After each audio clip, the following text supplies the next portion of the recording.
श्री 1008 शीतलनाथ भगवान की जन्म कल्याणक भूमि भद्दलपुर इटखोरी झारखंड। ये पावन भूमि अद्भुत प्राकृतिक सौंदर्य से युक्त है।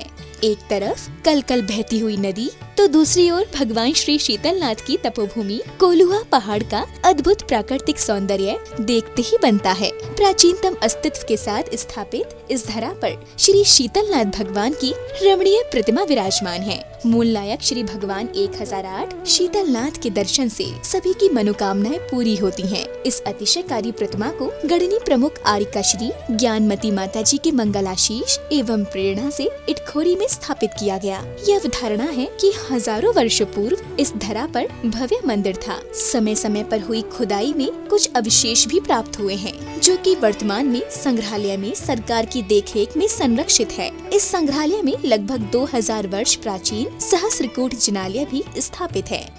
10वें नंबर के तीर्थंकर शीतलनाथ हुए। अगर आपको शीतलता चाहते हो, शीतलता की कामना है, अपने जीवन को शीतल बनाना चाहते हो, संसार ताप को मिटाना चाहते हो, तो शीतलनाथ भगवान की जरूर जरूर पूजा अर्चना जाप और पाठ करना चाहिए। शीतलनाथ भगवान तीर्थंकर परंपरा में 10वें तीर्थंकर हैं।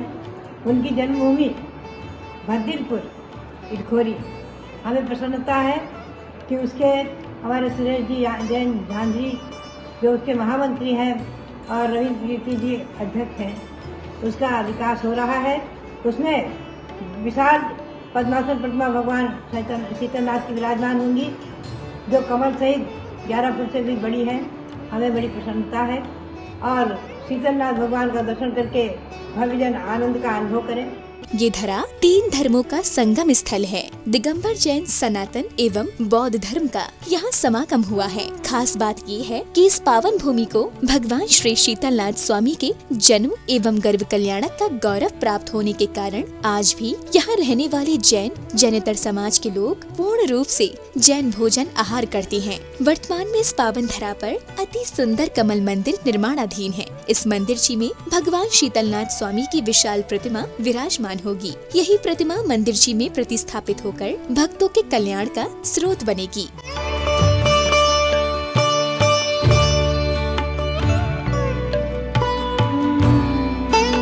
तीर्थ क्षेत्र पर प्रतिदिन सभी पुण्यार्जकों की ओर से भगवान श्री शीतलनाथ जी का अभिषेक शांति धारा कर छत्र और चवर चढ़ाए जाते हैं। तत्पश्चात प्रभु की सामूहिक आरती की जाती है। शीतलनाथ भगवान ने की जय। तीर्थ हमारे भारतीय संस्कृति के प्राण हैं, हमारे अंतस चेतना का संवाहक हैं। तीर्थ हमारे आत्मोद्धारक का पावन धाम है।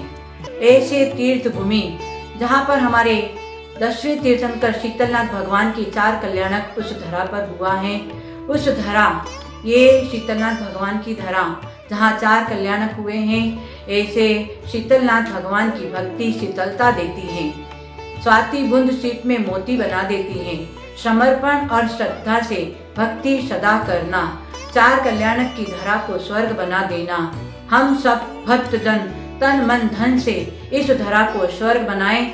आए हमारे स्वामी जी रविंद्र कीर्ति जी एवं हमारे कर्मठ कार्यकर्ता सुरेश झांझरी, जो विशेष इटखोरी भद्दलपुरी के इस धारा को स्वर्ग बनाने में बिल्कुल अपने सहयोगी बने हुए हैं। तो आप लोग भी इनके साथ में कंधे से कंधा मिला करके आरिका ज्ञानमती माता जी का मंगल आशीर्वाद के साथ में और आचार्य श्री शंभो सागर जी गुरुदेव के मंगल आशीर्वाद के साथ में मैं पुनीत चैतन्यमती माता जी सबसे यही प्रार्थना करती हूँ और निवेदन करती हूँ कि इस धरा को अपने सब मिल करके स्वर्ग बनाना है।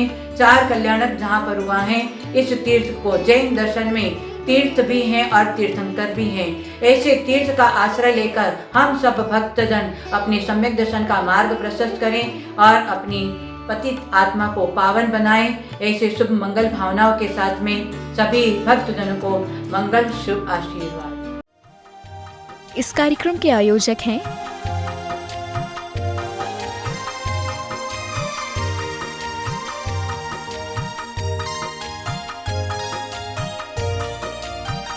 ह्रीं श्रीं क्लीं ऐं अर्हं बम मम हम सम तम पम बम बम मम मम हम सम सम तम तम पम पम झम झम झीम झीम छुईं छुईं द्राम द्राम द्रीं द्रीं द्राव द्राव नमृते भगवते श्रीमते पवित्र जलेन जन्म विसेचयामि स्वाहा। ओम नमः सिद्धेभ्यः श्रीवित्रागाय नमः मुरिन्तानं नमो सिद्धानं नमो ऐर्यानं नमो वज्रयानं नमो लोहिषविषावणम् ओम ह्रीं श्रीनादि मूलमंत्र ब्रह्म सर्वशांतिं तुष्टिं पुष्टिं चक्रुक्रो ओम नमो रते भगवते प्रक्षिणाशिष दुष्कल्मषाय दिव्य तेजो मूर्ति नमः श्री शांतिनाथाय शांतिकराय सर्व विघ्न प्रणाशनाय सर्व रोगापमृत्यु विनाशनाय सर्व प्रकट छद्रोपद्रव विनाशनाय सर्व क्षाम डामर विनाशनाय ओम राम ह्रीं रोम रास्ते अवसान मा सर्व शांतिं तुष्टिं पुष्टिं चक्रुक्रो ओम ह्रीं श्रीं क्लीं नमस्य अवसान हाथ विद्याय मोरियंतानं ह्रीं सर्व शांतिं कुरुक्रो तव भक्ति प्रसादात लक्ष्मीपुर राजगे पद भेट्टो पद्रव दारिद्रोद्भव पद्रम शुचक प्रचक्रोद्भव पद्रव प्रचंड पवनान जलोद्भव पद्रव शाकनी डाग्नि भूत प्रसाद कृतोपद्रव दुर्भिक्ष पर विद्धि हेतु पद्रवाणं विनाशनं भवतु अस्माकं शांतिधारा कर्ता परिवारस्य झुमरीतलया कुडरमा निवासी श्रीमती नेमी देवी झांझरी सुरेश प्रेम नरेंद्र वीणा समस्त झांझरी सपरिवार रफीगंज निवासी श्री शांतिलाल जी काला पवन पुष्पा विनोद प्रेम सपरिवार चेन्नई बेंगलोर सीकर निवासी श्रीमती कमला देवी धागड़ा पदम चंद शांति देवी महेंद्र कुमार अंजना देवी सपरिवार कलकत्ता निवासी श्री तुषार पांड्या प्रीति पांड्या अशोक अमिता पांड्या सपरिवार झुमरी तलया निवासी श्रीमती रत्नी देवी विनोद ललिता गंगवाल सपरिवार नवादा निवासी श्री गट्टू जी गंगवाल सपरिवार झुमरी तलिया निवासी श्री कमल सोनाजी सेठी सपरिवार शाहीवाड़ निवासी श्री शिखर चंद जी कुसुम देवी जैन कासलीवाल सपरिवार बेंगलोर निवासी श्रीमती प्रभा गदिया सुमित नमित सपरिवार कोलकाता निवासी गुप्त जानदातर परिवार सपरिवार मुंगेर बेंगलोर निवासी कविता दीपक युवान लारा सपरिवार हैदराबाद निवासी श्री रमेश जी काला के जन्मदिन के शुभ अवसर पर वडोदरा गुजरात निवासी मनोज किरण की शादी की 31वीं वर्षगांठ के उपलक्ष्य में पुत्र सम्यक संकित जैन सपरिवार श्री शांतिरस्तु शिवमस्तु ज्योस्तु नित्यमारोग्यमस्तु सर्वेषां तुष्टिरस्तु पुष्टिरस्तु समृद्धिरस्तु कल्याणमस्तु सुखमस्तु अभिवृद्धिरस्तु सम्पूजिकानां प्रतिपालकानां यतीन्द्र सामान्य तपोधनानां देशस्य राष्ट्रस्य पुरस्ते राज्ञा करोतु शांतिं भगवज्जनेन्द्र। ओम ह्रीं अष्टप्रातिहार मध्ये श्री शीतलनाथ भगवान के श्री चरणों में छत्रम समर्पयामिति स्वाहा। ओम ह्रीं अष्टप्रातिहार मध्ये श्री शीतलनाथ भगवान के श्री चरणों में 64 समय धुर्यामिति स्वाहा। प्यारी परिभव्यात्माओं, संसार के सागर में हम सभी फंसे हुए हैं। इस संसार के सागर से हम पार कैसे हों, ऐसी भावना लेकर के आचार्य मानतुंग स्वामी 4 नंबर काव्य की आराधना करते हुए अपनी बात इस काव्य के माध्यम से रखना चाहते हैं। आप पूरे मनोभाव के साथ इस काव्य को आत्मसात करें। वक्तुं गुणान् गुण समुद्र शशांक कांतान् कसे क्षमः सुर गुरु प्रतिमोपि बुद्ध्या कल्पान्त काले पवनोद्धत नक्र चक्रम् कुवातरीतुमलिमम्बुनिधिं भुजाभ्याम्। आचार्य मानतुंग स्वामी की भक्ति देखिए, उनका समर्पण देखिए, क्या कह रहे हैं, कितने मनोभाव के साथ। वक्तुम गुणान गुण समुद्र शशांक कांता, हे गुण समुद्र, चंद्रमा के समान आपकी कांति, मैं आपके गुणों का बखान कैसे करूं, क्योंकि बृहस्पति भी कस्ते क्षमा आपकी भक्ति करने में समर्थ नहीं हो पा रहा है, तो फिर मैं आपकी भक्ति कैसे कर सकता हूं।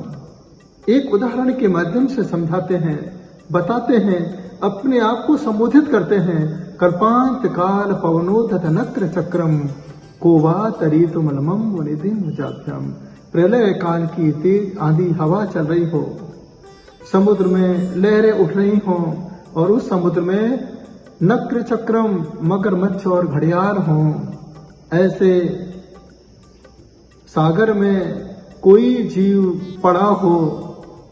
कोवातरीतुमलमं मुनिधिं भुजाभ्याम, क्या वह जीव इन भुजाओं से सागर को पार कर पाएगा? नहीं ना। ऐसे ही संसार क्या है, मगरमच्छों से भरा हुआ, जिसमें क्रोध, मान, माया, लोभ बार बार तुम्हारे हाथों को खींचते हैं। आपका शीतलनाथ भगवान के पास जाने का मन तो करता है, इटखोरी जाने का मन तो करता है, भद्दलपुर जाने का मन करता है, चतराजली में जाने का मन करता है कि थोड़ी सी चतुराई सीख कर आ जाऊं, लेकिन इस संसार का मोह आपको शिखर जी से ही बाहर अपने घर तक लेकर के आता है। हम शीतलनाथ भगवान की जन्मभूमि तक नहीं पहुंच पाते हैं क्योंकि ये संसार के मोह, राग, द्वेष के मगरमच्छ आपको खींचते हैं, संसार की ओर ले जाते हैं और आप उस परमात्मा के द्वार तक नहीं पहुंच पाते हो। यह आचार्य मानतुम स्वामी यही आपसे कहना चाहते हैं कि संसार में आ तो चुके हो, लेकिन जो संसार में आएगा वही संयम को धारण कर पाएगा। ये बात भी पक्की है क्योंकि देवों को सब कुछ है, कोई कमी नहीं है, लेकिन देव सब कुछ होने के बाद संयमी नहीं हो सकते हैं। संयम लेने के लिए सबसे पहले हमें संसार में आना पड़ेगा। इस संसार के मगरमच्छों के बीच में हमें इन भुजाओं का उपयोग करना पड़ेगा। इन भुजाओं के उपयोग के साथ ही हम संसार के सागर को पार कर पाएंगे, क्योंकि संत जब भी आहार ग्रहण करते हैं इन भुजाओं से ही ग्रहण करते हैं और यही संकल्प लेते हैं जब तक हमारी भुजाओं में ताकत है तब तक मैं अन्न जल ग्रहण करूंगा, और जिस दिन भुजाओं में ताकत खत्म हो जाएगी उसी समय मैं संन्यास के साथ समाधि को धारण कर लूंगा। आप भी अपने मन में एक संकल्प बना लें, ऐसे भाव बनाया कि मुझे संसार से पार कैसे होना है। पार होने का एक ही तरीका है कि सबसे पहले आप ऐसे स्थान पर जाएं जहां जाकर के आपके विचारों में परमात्मा की भक्ति बनी रहे। जैसे शिखर जी, इटखोरी, भद्दलपुर, शीतलनाथ भगवान की जन्मस्थली, ऐसे पावन स्थान पर जाइए। वहां पर जाकर के आप इस 4 नंबर काव्य को बार बार पढ़िए और पूरे मनोभाव के साथ, इन भाव के साथ इतने जुड़ जाइए, अपने आप को भूल जाइए। ये सोचिए मैं ही मानतुंगाचार्य हूँ, वक्तुम गुणान गुण समुद्र शशांक कांतान। ही प्रभु, ये संसार सागर है, इसमें मैं कैसे पार हो सकता हूँ, लेकिन आप तो गुणों के सागर हैं। कस्ते क्षमा सुरगुरु प्रतिमोपी विद्या। जब बृहस्पति आपकी भक्ति नहीं कर पाया तो मैं कैसे कर पाऊंगा, लेकिन मुझे विश्वास है कि बृहस्पति इंद्र भगवान के समोषण में है, भगवान की सेवा में तत्पर है, भगवान की हर क्रियाओं में आगे बढ़कर के भाग लेता है। अगर मैं भी इन भुजाओं से संसार में फंसा हूँ, मगरमच्छों के बीच में फंसा हूँ, इस संसार की आपाधापी में फंसा हूँ, व्यापार की लेन देन में फंसा हूँ, परिवार के चक्रव्यूह में फंसा हूँ, लेकिन इतना मुझे विश्वास है प्रभु, यदि मैंने आपका सहारा पकड़ लिया, जैसे पहले नंबर काव्य में कह दिया, वालम वनम भव जले पतिताम जनानम, मैंने तो आपके पैर पकड़ लिए हैं और मुझे विश्वास है कि आपके पैर ही इस पतित को पावन बना सकते हैं। ऐसी भावना से यह 4 नंबर काव्य आपके बीच में जुड़ा है और आप इस काव्य के साथ एक संकल्प बना के रखें। प्रभु से यही प्रार्थना करें कि हे प्रभु, बस मैं आपके द्वार पर आया हूँ, अब मारो या तारो, जो कुछ भी करना है आपको ही करना है। अब सौंप दिया इस जीवन को, ये भार तुम्हारे चरणों में, जीत तुम्हारे चरणों में और हार तुम्हारे चरणों में। जो कुछ भी करना है आपको करना है। इसका छोटा सा जाप है, आप पूरे मन के साथ करेंगे। ओम ह्रीं अर्हं नमो सवोहि जिनाणं झ्रौं झ्रौं नमः। आपकी साधना आनंदकारी हो, विधान सानंद संपन्न हो, यही मेरा आप सभी लोगों के लिए आशीर्वाद है। इस कार्यक्रम के पुण्यार्चक थे